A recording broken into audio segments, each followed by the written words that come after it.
મલેરિયાની દવા સરકારી દવા છે ને એ પ્રાઇવેટ દવા કરતા સારી હોય છે જીગીતાબેન। એટલે આ વ્યવસ્થામાં સરકારે ખૂબ સારું કામ કર્યું છે। આપણા દેશ નરેન્દ્રભાઈ મોદી જે આપણા વૈશ્વિક નેતા છે અને દેશના પ્રધાનમંત્રી છે એ બહેનો માટે કાયમ વિચારતા હોય। બહેન જે હોય બહેનો માટે, કારણ કે બહેન વગર કોઈ અહીં બેઠો હોય કોઈ ખાલી કલ્પના કરીએ બહેન તો ઘરની શું દશા થાય, શું દશા થાય?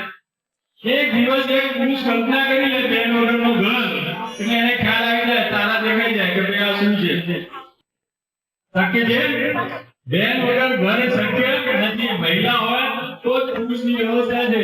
અને આપણે કાયમ માટે આપણો દેશ છે એ મહિલાને પ્રાધાન્ય આપતો દેશ છે। આપણે લક્ષ્મીની પૂજા, હું તો ઘણી બધી જગ્યાએ એવું બી કહેતો હોઉં છું કે ભગવાન થાકી જાય ને પછી મા કાળી માતા, અંબે માતા તલવાર લઈ નીકળે।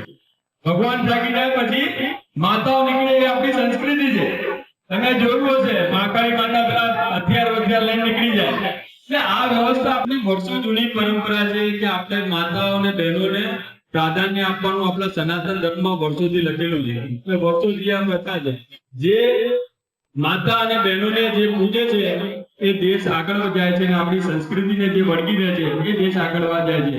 આપણે એક સારા સપના 2047 દેશ વિકસિત રાજ્ય બને એ માટે નરેન્દ્રભાઈ મોદીએ લોકોને સપના જોવાનું કહ્યું। અને દરેક કોઈ વ્યક્તિ હોય ગરીબ પરિવારમાં જન્મ લે અને ગરીબ પરિવારમાં મરે તો એની પોતાની વ્યવસ્થા છે।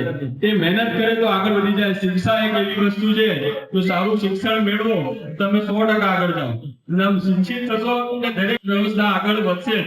એટલે દરેકે શિક્ષામાં વિશેષ ધ્યાન આપવું જોઈએ। શિક્ષા એ આપણા દેશને આપણે ખૂબ આગળ લઈ જઈ શકીએ છીએ અને આપણી દેશની ઇકોનોમીને નરેન્દ્રભાઈ મોદીના આ શાસનમાં 11મા નંબરથી 5મા નંબર પર આપણી દેશની આ વ્યવસ્થા આવી જાય અને દેશ ખૂબ સારી રીતે આગળ વધી રહ્યો છે। આપણી ઇકોનોમી આખા વિશ્વમાં સારી ઇકોનોમી 8.4 ના દરે આપણી ઇકોનોમી આગળ વધી રહી છે। એટલે આપણે સૌ આ પ્રથામાં મારી બહેનો ખૂબ સારી રીતે આ કામ કરે છે અને મને બોલાયા એ બદલ આપનો ખૂબ ખૂબ આભાર વ્યક્ત કરું છું અને આપને તમને એક વિશ્વાસ અપાવું છું। આલે એવા કારણ નહીં પણ તમે તમારા ભાઈને ક્યારે બી યાદ કરશો, હું તમારી મદદ માટે કાયમ માટે તૈયાર રહીશ। આપે મને બોલાવી, મને જે તક આપી એ બદલ આંગણવાડીના પરિવારનો, વર્ષાબેન અને એમના આખી ટીમ, અર્ચનાબેન, ગિરીશાબેન સૌનો ખૂબ ખૂબ આભાર વ્યક્ત કરી મારી વાણીને વિરામ આપું છું।